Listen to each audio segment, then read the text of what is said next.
Obrigado, Jesus. Obrigado, Jesus. Jeremias capítulo 29, verso de número 11, diz assim: porque eu sei os planos que tenho para vocês, diz o Senhor.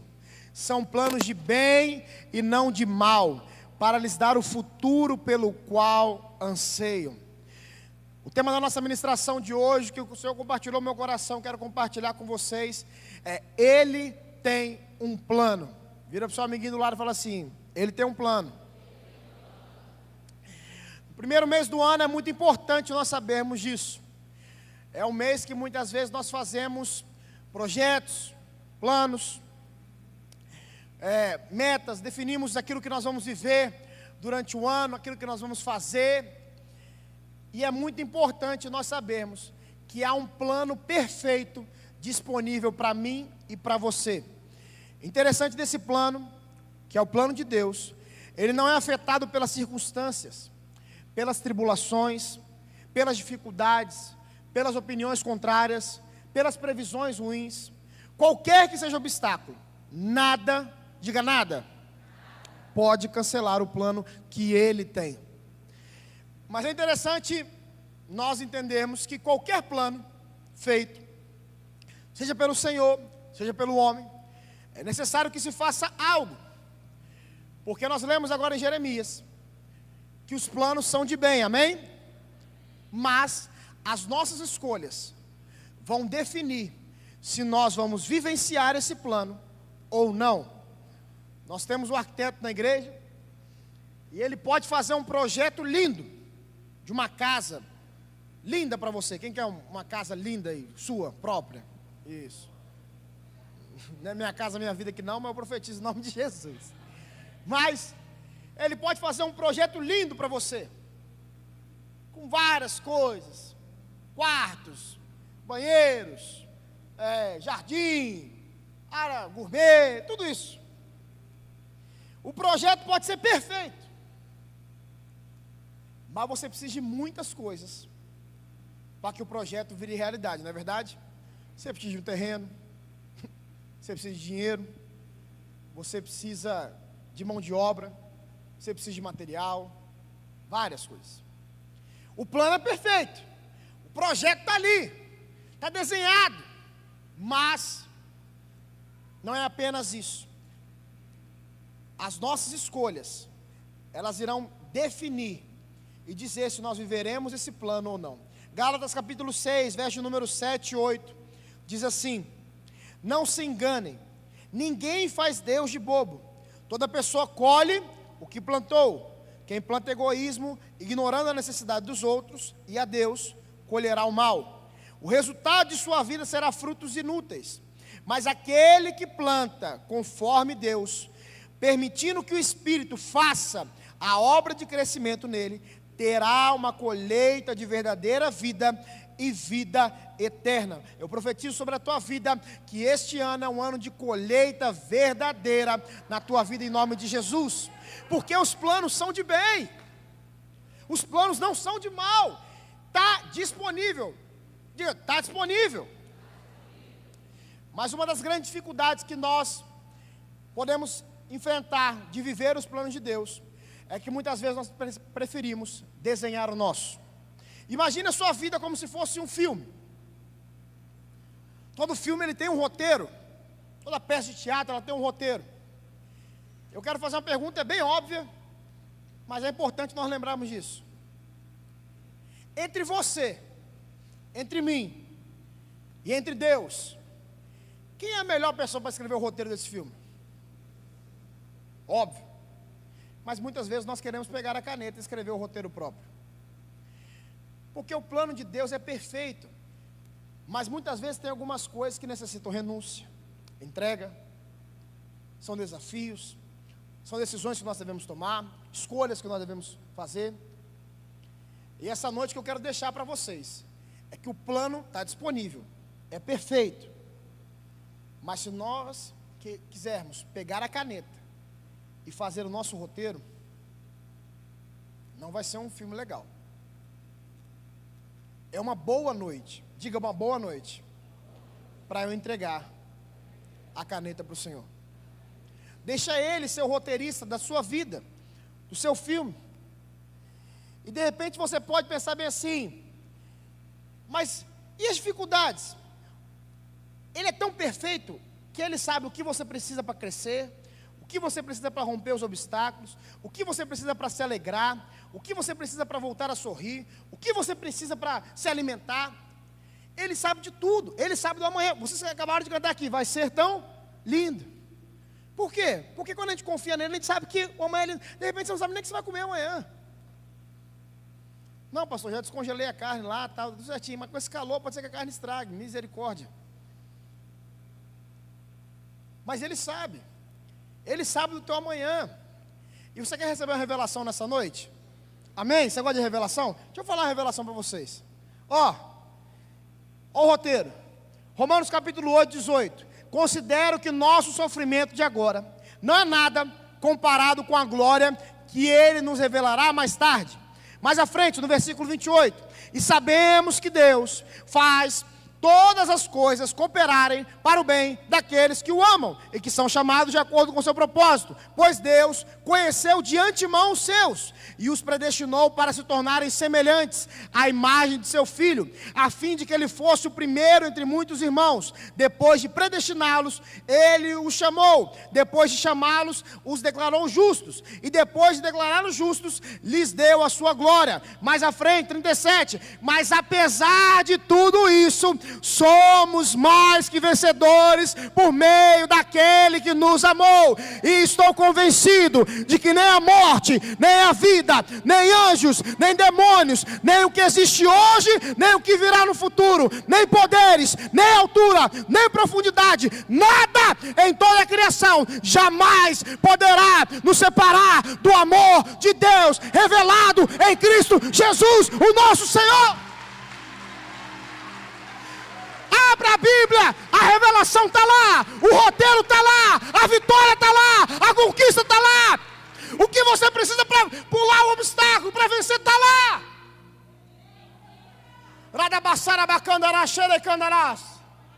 O plano é perfeito. Vira para o seu amigo e fala assim: o plano é perfeito.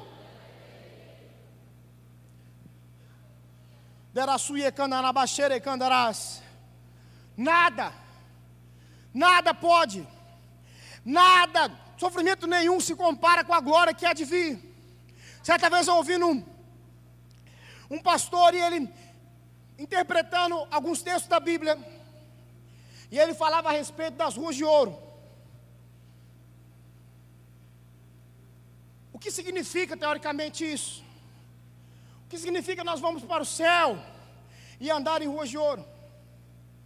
Hoje, se você está caminhando na rua, aí de repente você vê um cordão de ouro. Às vezes nem é de ouro, mas douradinho. Mas está brilhando, brilhando, brilhando. Automaticamente você está brilhando muito. O que você vai fazer? Pegar. Como um bom cristão, servo de Deus, você vai olhar para os lados, para perguntar o quê? Ver se alguém perdeu o cordão.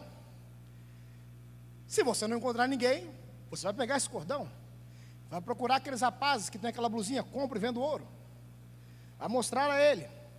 E se for ouro, você vai chegar na cela contando a bênção. Irmão, vocês não sabem, eu achei um cordão de ouro, vendi o cordão, estou com essa bênção agora, vou até ofertar na cela, vou até ofertar assim, pá. O que isso tem a ver? Quando o pastor fazia essa analogia, ele colocava bem assim: aquilo que é muito valioso na terra, lá em cima nós vamos pisar.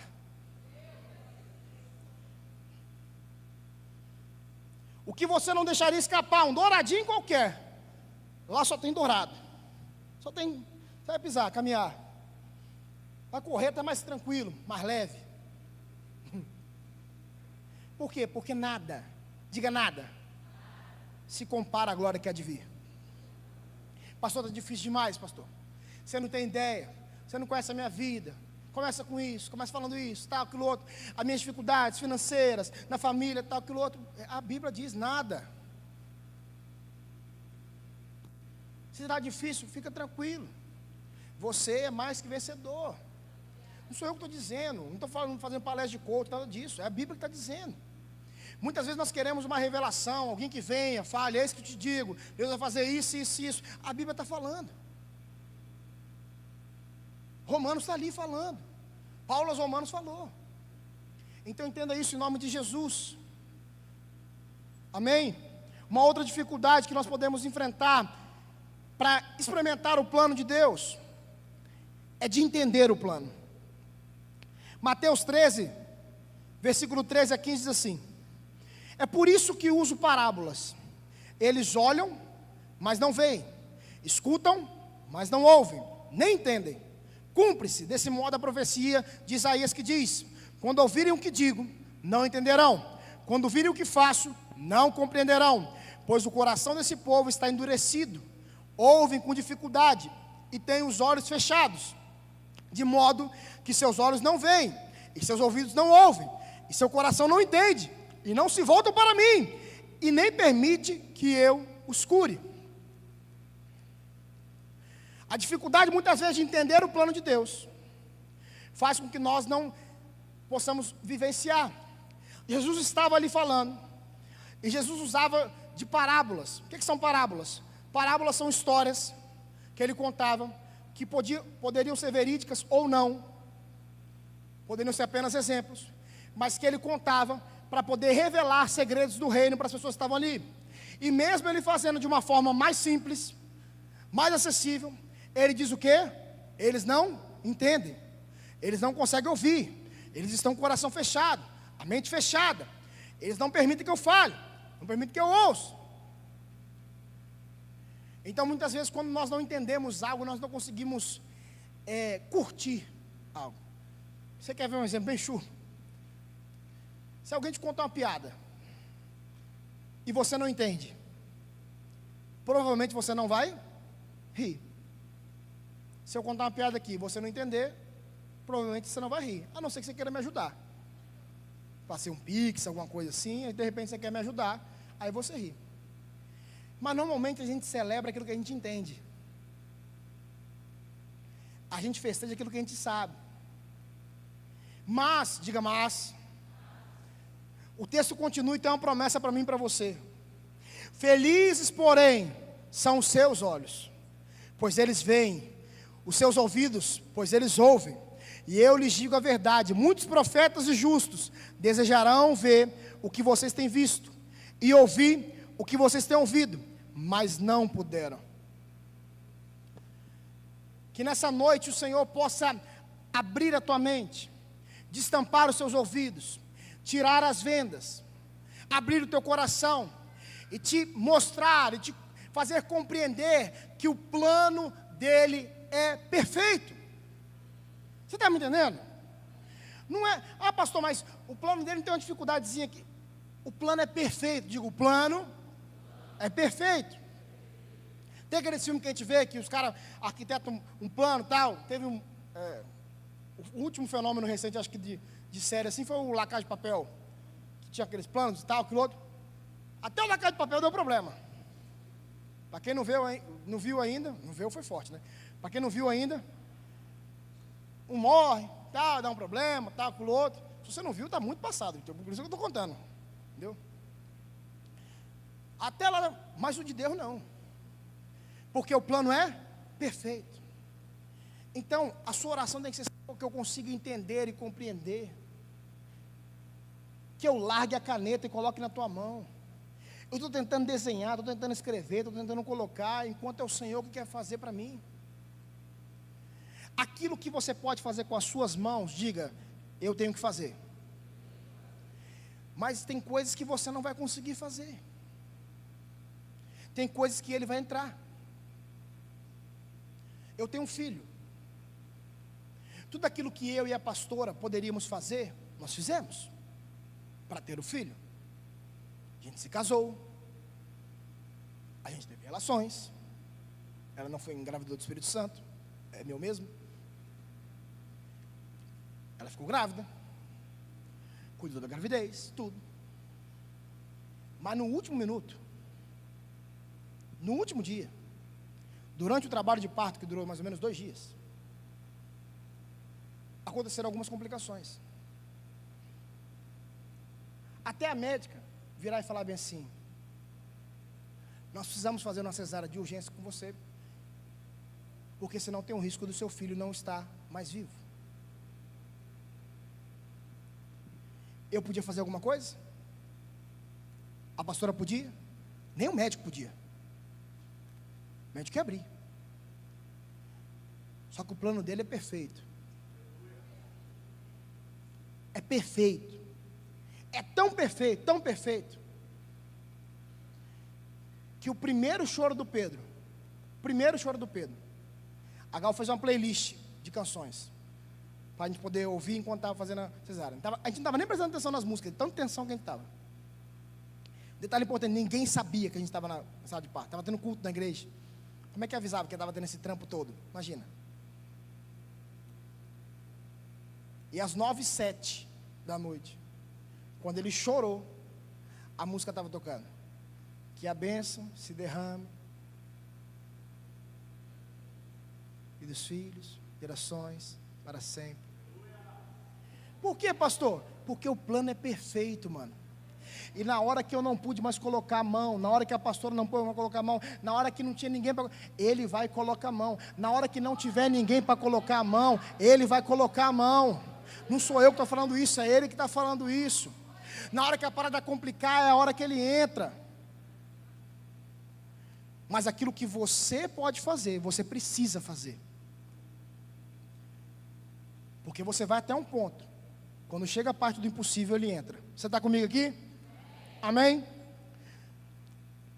Baseado nisso, rapidamente eu quero falar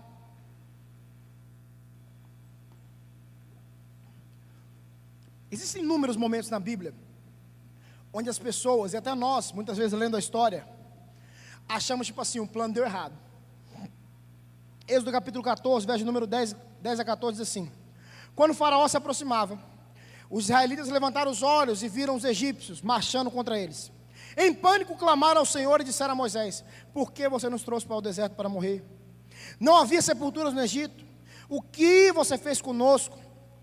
Por que nos forçou a sair do Egito, quando ainda estávamos no Egito? Não avisamos que isso aconteceria? Dissemos: deixe-nos em paz, continuaremos a servir os egípcios. Afinal, é melhor ser escravo no Egito que ser um cadáver no deserto. Moisés, porém, disse: não tenham medo, apenas permaneçam firmes e vejam como o Senhor os resgatará nesse dia.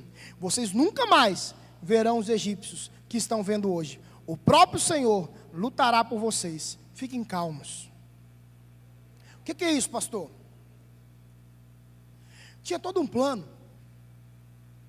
Lá atrás, Deus escolhe Moisés, o chama, o tira lá do deserto, leva ele para frente de Faraó. E aí naquela conversa, naquela negociação, se você não leu a Bíblia, pelo menos os 10 mandamentos já deve ter visto, na Record. Mas a história você conhece. E naquela negociação tal, vem as 10 pragas. E aí o Faraó se rende e liberta o povo. Na cabeça de todo mundo, de Moisés também, do povo, o plano deu certo. Eles começam a caminhar e dão de frente com um mar. E na hora que nós, às vezes, paramos de frente para o mar, a dificuldade, na nossa cabeça vem na hora: o plano está errado, o plano não vai dar certo, não vai ter jeito. Você canta 100 vezes por ano: quando estiver frente ao mar e não puder atravessar, chame este homem com fé. Só que quando você fica na frente do mar, o que você faz? Desiste. É melhor eu voltar. Para que eu me fiz nisso? Para que eu comecei isso? Para que eu comecei aquilo? Mas o plano de Deus é perfeito. Porque Deus não queria apenas tirar o povo do Egito, mas queria tirar o Egito deles também. Por isso que na frente do mar, quando ele abre o mar, o povo passa e os egípcios tentam vir atrás. O que acontece? O mar se fecha e o povo de Israel vê a vitória, vê o Deus que ele servia, vê que o plano era perfeito, o plano estava certo. Diga para o seu irmão assim: está tudo sob controle. Quando você coloca o controle para ele. Termina a frase. Está tudo sob controle. Quando você coloca o controle para ele. Porque você imagina se Moisés vira e fala assim: calma aí, tem madeira aí? Vamos construir um barco. Quem sabe nadar vai na frente. É um mar, tá? Quem sabe nadar vai na frente. A história, ela se confunde na questão da datação dos dias, mas diz os historiadores que eles demoraram de 2 a 3 dias para atravessar o mar. Ou seja, não era uma piscininha, não era um negócio. E você imagina as crianças, que desespero, passava um peixe, botar a mão, vou entrar. É porque eu leio a Bíblia assim, meio louco, entendeu? Como assim? Eu leio a Bíblia imaginando o que está acontecendo. Por que você não imagina o pessoal andando no meio do mar assim, ó, tal. Mano, o cara devia estar olhando assim: rapaz, se essa água cair aqui, nós estamos lascados. Devia passar peixe, devia passar os troços, tal, aquilo outro. 2 a 3 dias. Não era qualquer passagem. Eles podiam ter feito várias coisas. Eles podiam ter voltado para trás. Eles podiam ter pedido perdão. Ah, perdão, faraó, nós vamos ficar presos. Não. Mas tendo uma coisa muito importante: quando Deus te chama para algo, te manda caminhar num lugar, nunca vá para trás, sempre vá para frente. Porque Ele tem um plano perfeito. Vira de novo para o seu amigo e fala assim: Ele tem um plano perfeito. Em nome de Jesus. Um outro exemplo, na Bíblia, 1 Reis, capítulo 17, verso número 10 a 12. Elias foi a Sarepta. Quando chegou ao portão da cidade, viu uma viúva apanhando gravetos. Ele perguntou: pode me dar um pouco de água para beber, por favor? Enquanto ela ia buscar a água, ele disse: traga um pedaço de pão também.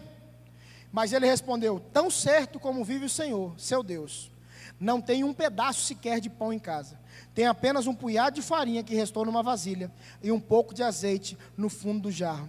Estava apanhando alguns gravetos para preparar essa última refeição, e depois meu filho e eu morreremos. Elias era alguém conhecido. Você imagina se você está passando por uma necessidade muito grande,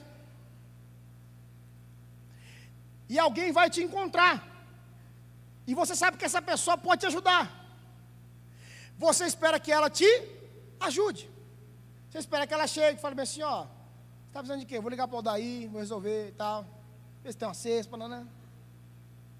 Você espera tudo, menos que a pessoa fale o quê?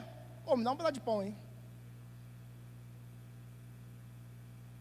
Elias foi tipo aquela pessoa que vai te visitar só na hora do almoço.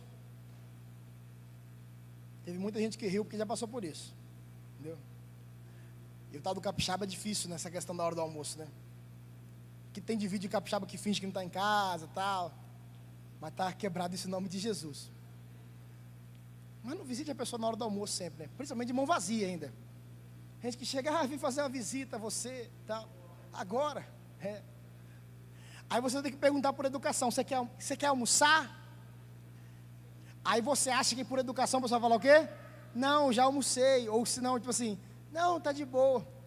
A pessoa às vezes não só fala bem assim: ah, quero sim.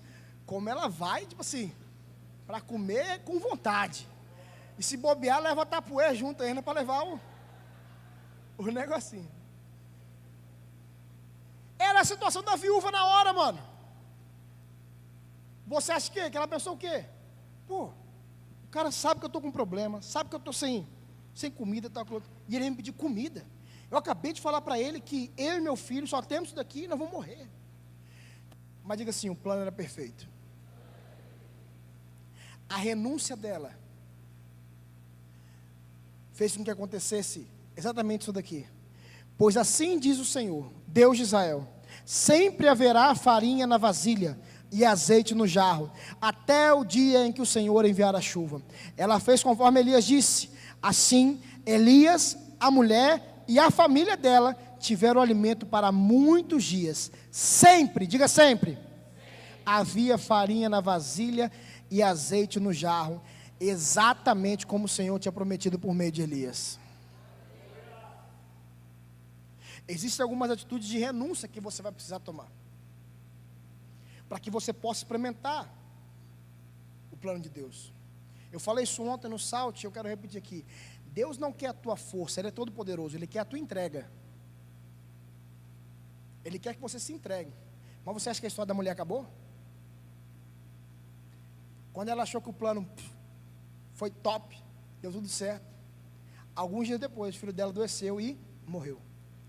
E quando Elias foi visitá-la, ela vira e fala para Elias, para não precisar ler o texto, vou contar a história. Ela vira e fala para Elias assim: você veio me punir pelos meus pecados? Meu filho está morto. E Elias pede calma, pega a criança, pega o menino, leva para o andar de cima. E resumindo a história, algum tempo depois ele desce com o menino vivo. E sabe qual foi a palavra da mulher?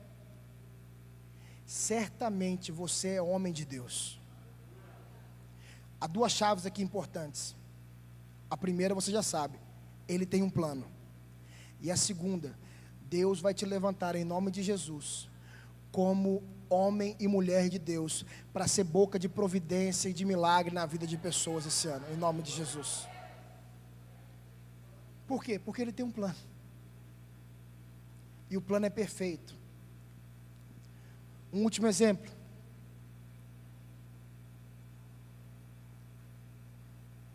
João capítulo 20, 19. Ao entardecer daquele primeiro dia da semana, os discípulos estavam reunidos com as portas trancadas, por medo dos líderes judeus.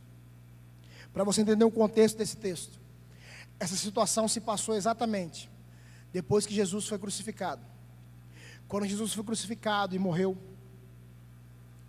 os discípulos ficaram com medo do que poderia acontecer, e eles se esconderam, e eles foram se escondendo, porque eu imagino, isso não é heresia, eu estou imaginando, que os discípulos deviam olhar para Jesus e falar bem assim: cara, ele falou que vai morrer, mas deve ser uma morte figurada. Ele já falou que é mais fácil passar um camelo pelo fundo da agulha do que um rico entrar no reino do céu, então ele deve usar muita figura de linguagem. Então ele não vai morrer mesmo. Na cruz o pessoal pegou e falou assim: ó, se você é Cristo mesmo, vem e desce. Mas ele morreu. E morreu na sexta, passou a sexta, começou o sábado, e ele continuou morto. E os discípulos ficaram atemorizados. E eu imagino um virando para o outro falando assim: o plano não deu certo. E não tem nem como dar certo, porque eles botaram uma pedra no túmulo e botaram guardas vigiando. Por que eles fizeram isso? Porque como Jesus havia falado que ele iria ressuscitar, eles ficaram com medo dos discípulos de Jesus irem lá, roubarem o corpo e falarem que ele ressuscitou. Então havia vigia ali, constante.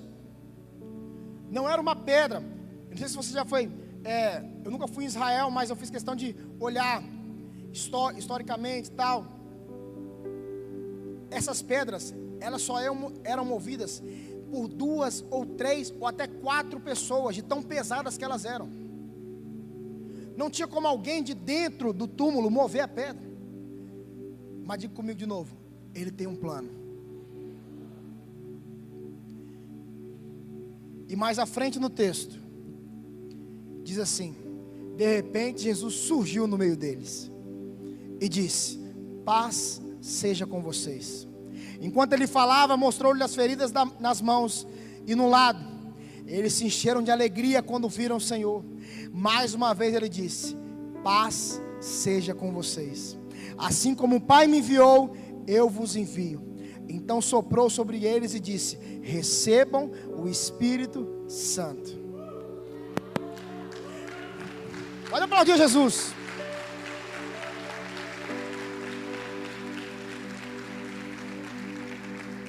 Além dele ressuscitar, teve uma chapação ainda, mano. Ele o ressuscitou, ele apareceu e ainda falou bem assim: agora eu vou botar a mão na cabeça de vocês, vou soprar aí, vou pegar minha túnica aqui, passar, vocês vão cair no Espírito aí, eita! Aí os pentecostais ficam doidos. plano era perfeito. Mais à frente, alguns discípulos estavam no mar, pescando, e quando eles avistaram na praia, eles viram um homem assando um peixe. E quando eles voltaram para ver quem era, eles viram que era Jesus. E Jesus pergunta: cadê Pedro? E aí quando ele conta a Pedro, ele vira para Pedro e fala assim: você me ama? E Pedro responde, na tradução do grego, que como foi escrito no Novo Testamento: eu gosto muito de você.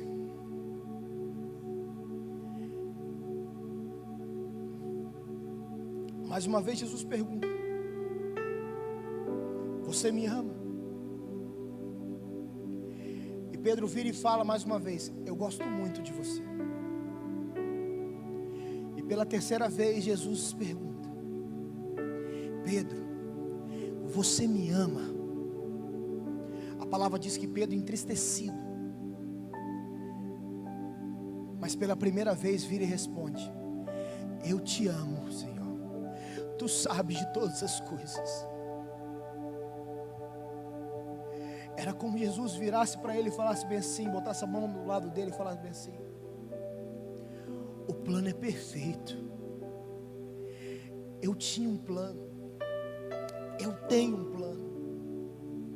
Já que você me ama, apacenta as minhas ovelhas. Seja o líder da igreja.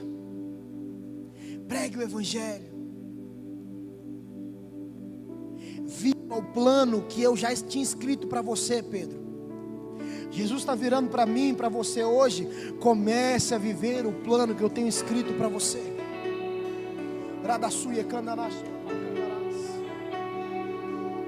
Ele tem um plano, diga, Ele tem um plano. Fica de pé, por favor, parecer que está acabando.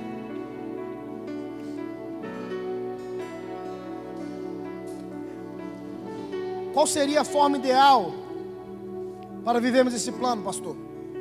O próprio texto de Jeremias, ele continua dizendo, do capítulo 29, o verso 12 e 13 diz: naqueles dias, quando vocês clamarem a mim, por mim, em oração, eu os ouvirei. Se me buscarem de todo o coração, me encontrarão. Ei, para você começar a vivenciar o plano de Deus, decida no ano de 2024 buscar o Pai incessantemente. Sabe por quê? Há uma promessa para mim e para a tua vida. Ele não revelará apenas o plano que Ele tem para você, Ele se revelará a você. Ele se fará presente na tua vida. Ele tem um plano. Nós estamos no ano do milagre. Não existe um milagre melhor do que saber que existe alguém todo poderoso que tem um plano perfeito para mim e para você. E esse plano está disponível nessa noite. E sabe, eu quero terminar dizendo algo que o Senhor falou muito ao meu coração. Eu tenho um filho de 2 anos. Muitos aqui o conhecem.